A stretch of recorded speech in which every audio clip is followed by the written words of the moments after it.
Hey gang, welcome back for another video of the Kingdom Story Experience, where we're continuing our journey through the Bible to really kind of paint the edge pieces, to give the edge pieces of the puzzle, the big picture of what God's story is all about. It helps us fit all the other stories, all the different parts of Scripture into the larger narrative that God is unfolding.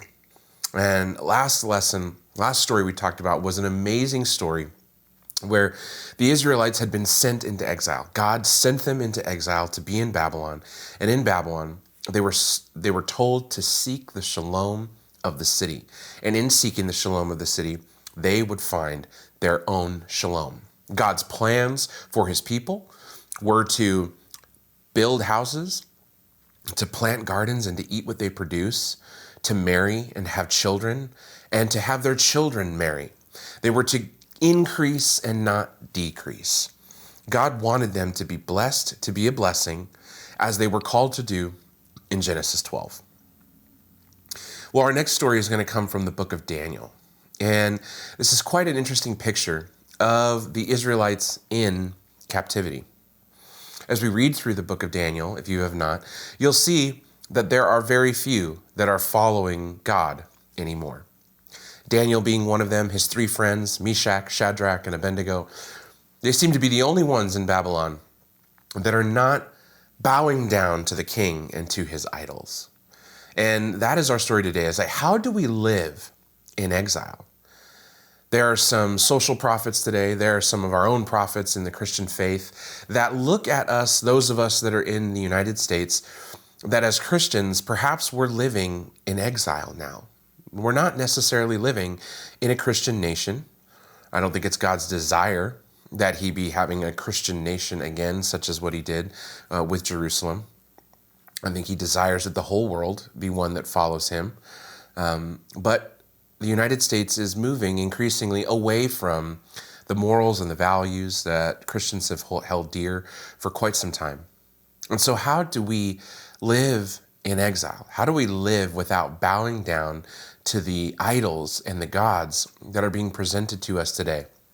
Gods such as self-security, self-proficiency, self-sufficiency, money, time, sex, and all of its myriads of differences, not only with gender and identity, but also with preference and how you explore these things, right? How is it that we live in exile? And I think there's a beautiful way that things unfold themselves here in the story, in the book of Daniel, but particularly in our story today. And our story today comes from Daniel 3. And the theme of our story today is that of being a witness. And so in the Greek, the word for witness is actually where we get the word martyr from in our English. Martyro is the word. And so to be a witness is to be one that is, you know, if you think of a court case, somebody who's a witness, they're giving testimony of what they saw, giving testimony to the truth. And in a court case, it's more with their words. As Christians, it's our conviction here at Kingdom Story and mine personally that our witness primarily should be through our actions and how we live our lives. What we choose to do, how we choose to treat people, how we choose to act. All of these things can amount to a witness. We come in the name of God. We come in the name of Jesus.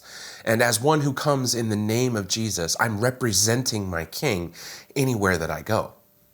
And therefore, I am a witness. And the reality is, it doesn't matter whether you follow God or not. You are always witnessing to the truths that you believe or the lies that you believe. You are always putting on a witness to it. And I'm not saying this for us to think about being performance-based. It's just the reality of it, that we are on display and people are looking at us. And primarily, I think people are judging our God based on how we conduct ourselves as Christians. And in the last few years, with COVID and with political unrest, social unrest in our country, I'm not so sure.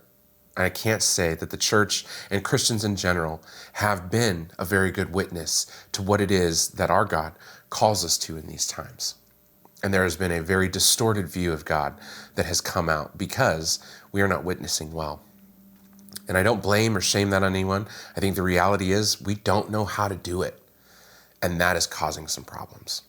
And so our story today helps us lean into this a little bit about what does it mean to be a witness in a world, in a place that is hostile to the way that you live life. And we're going to see some things with Daniel, Meshach, Shadrach, and Abednego. And primarily, our story today focuses around a statue, a 90-foot statue that Nebuchadnezzar has made of himself, that he is bringing out and he's presenting to all the people. And when the horns blow, he wants everybody to bow down and worship it. And this is actually, it's like I said, it comes in Daniel 3, but in Daniel 1, we see that there's some food that these guys are supposed to eat that don't line up with the laws, the Levitical laws. They're not supposed to eat pork. They're not supposed to eat shellfish. And the guard that was over them, because they were to eat of the king's buffet, basically. And Daniel said, look, I can't eat that. And the guard got upset because he was like, well, if you don't eat that, you're going to wither, and the king is going to blame it on me because you're not doing what you're supposed to do. And Daniel said, here's what I bet you. Let's go 10 days. I'm going to eat what I'm allowed to eat, and you feed everybody else what they're meant. And let's compare ourselves at the end of these 10 days and see who comes out stronger, who comes out more vibrant at that time. Well, after the 10 days, it is markedly clear that Daniel has come out brighter, stronger, and more apt for the challenges than those that were eating what the king had wanted everybody to eat. And so the guard immediately flips and has everybody eating what Daniel's eating. So this was a way that Daniel was able to witness that he didn't challenge any of the status quo. He just said, look, I can't eat that. And if you want to force me to eat it, let's do a challenge. If I'm not markedly better in the 10 days, then I'll do what you've asked me to do. But if in 10 days it proves that what I'm doing is better, then let's move that way. And all of a sudden, the entire court is now eating the way Daniel eats. So here we come to Daniel 3. We see this statue, and Nebuchadnezzar calls everybody forward. There's a whole list of people that he names off that are being called to come before this statue, and when the whole band plays, everybody is to bow down.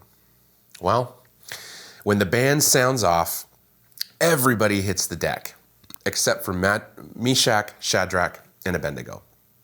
It doesn't mention Daniel, but Daniel is presumably standing next to the king, and there's no need for him to bow at this point. But these three, his three friends, they do not bow to the statue.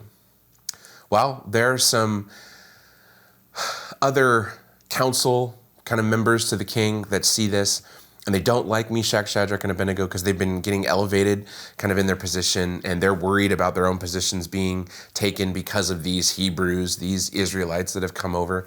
So they hurry up and run and tattletale to the king. Hey, there's these three Jews, they're not bowing down. They're not worshiping you. And this enrages the king. I mean, like, gets so angry, you wonder what happened. Now, granted, I get it, kings can fly off the handlebars, but this is like, whoa, why'd you get so angry, right? But he is upset, okay? And he calls them forward and said, is it true that you didn't bow? And they're like, yeah. And he said, okay, I'm going to give you one more chance to bow, but if you don't bow, then I'm going to throw you into the fiery furnace. And they look at him and they say, King, you know what? Like, they treat him with respect. They say, oh, King, live forever. But we just need to let you know that we're not going to bow down and worship you. We're not going to bow down and worship your gods. Whether our God rescues us from this fire or not, he is still worthy to be worshiped. I mean, so they're not getting angry. They're not fighting back with words. They just they respect the king in his position, but they say, look, we understand what you're asking us to do. We will serve you as we have always served you to the best of our ability, but we're not going to bow to you and worship you. And I know you've said that, like, whose God can rescue you out of my hands? And we believe that our God can and that our God will. But even if he doesn't, Even if he doesn't save us, he's still worthy to be worshiped, and we're still going to worship him. I mean, understand the intensity of this, that these guys are saying, look, we don't worship him because he comes through. We worship him because he's worthy. And if he decides in his infinite grace and wisdom and discernment that he's going to rescue us, then he will and he can. But that's not why we worship him. We worship him because he is the God of all creation, because he loves us, because he is the one and only true king. And so this enrages Nebuchadnezzar even more. And he has the furnace, the fire, heated up. It says 7 times hotter than it's ever been heated up. Nobody really knew what that meant, but the idea of 7 and just the reality there is that it was meant to be, it was hot. It was hotter than they'd ever had it before. I mean, he was so angry. The heat of the flames is meant to kind of give us a parallel of how hot he was, how angry he was that these guys would not bow. And they kind of challenge him in his status as he thinks he's a god and that no god can compete with him. But this God can. And so he has them tied and he has them thrown into the furnace. And there's an interesting part of the story where the guys that throw Meshach, Shadrach, and Abednego into the furnace, they actually die because they get too close to the fire and it burns them. And the Bible specifically mentions that these guys perish, these guys that were carrying them. But the story goes on to say that Meshach, Shadrach, and Abednego somehow are in the flame and nothing's happening to them. And one appears in there as the Son of Man, as the Son of the gods, as an angel there's a fourth body. And Nebuchadnezzar says, is there a fourth one in there? I thought we only threw 3 men in. And one can only surmise or believe that it was God, an angel of the Lord. It was Jesus who came in and stood with the men and rescued them. And Nebuchadnezzar calls them out of the flame and they walk out unscathed. Not a hair on their head was burnt. Not any part of their clothing was burnt. The ropes were burned off. But other than that, they were okay. And they come out praising God. And Nebuchadnezzar finally bends at this point and he says, your God is the God of the universe, because no other God can do that. He acknowledges the existence of God, but he doesn't pull this into kind of his own realm. He does turn and say to all those that says, anybody who speaks against the God of Meshach, Shadrach, and Abednego shall be cut into pieces, torn apart. Or she was kind of making a decree to not speak against, but definitely not to worship. And it's Meshach and Shadrach and Abednego's God, not a God that he wants to worship. But we see that in their witness, right? They said, we're not going to bow down to that. We respect you. We understand your position, your power, your influence. We get it. But we're not going to bow down. You're not going to see us bow down to that idol. It's just not what we're going to do. And if you want to punish us, go ahead. We understand. We accept the punishment for disobeying your command. We know that. Don't need to get up in arms about it. Don't need to write petitions. Don't need to cry out on social media. We accept your punishment. And God comes through and he saves them. And it's amazing. And so when we look at the character of God in this story, I mean, they're in exile. It seems that these are the only 4 that don't bow. Others have kind of given way to Babylon and their ways. Babylon was an affluent country. It had one of the 7 wonders of the world. I mean, it's like going to Vegas after coming out of, a tribe in the middle of Brazil, right? Where you're used to living in grass huts. And then you come to Vegas and see these high-rise towers and fountains and lights and people and all this kind of stuff, right? I mean, it's kind of not a bad deal in Babylon. Seems to be, for them, a little bit better than it was in Jerusalem. So why not just lean into the culture, right? Perhaps that's what we're doing today. Perhaps that's what we're getting swayed by today for those of us that live in the United States or perhaps in other affluent places around the world. What does it mean to be a witness? What does it mean to see God's character, that he seeks the redemption of people, that he wants to put his power on display, that he wants to be worshiped, regardless of the mighty acts that he does, but simply because he is worthy, that he is worthy to be worshiped. I mean, it's a fantastic line that I continue to carry with me, that it's, even if my God doesn't rescue me, even if my God doesn't give me that thing, even if my God doesn't see to this thorn, as Paul would say, thorn taken away from me, that he is still worthy to be worshiped. I mean, that is an awesome God. A God that can rescue by fire, right? A God that sees his people in the midst of exile and comes to them and says, let me show my power through these three that have chosen to walk in my ways, these four, right? They continue to be elevated in their position.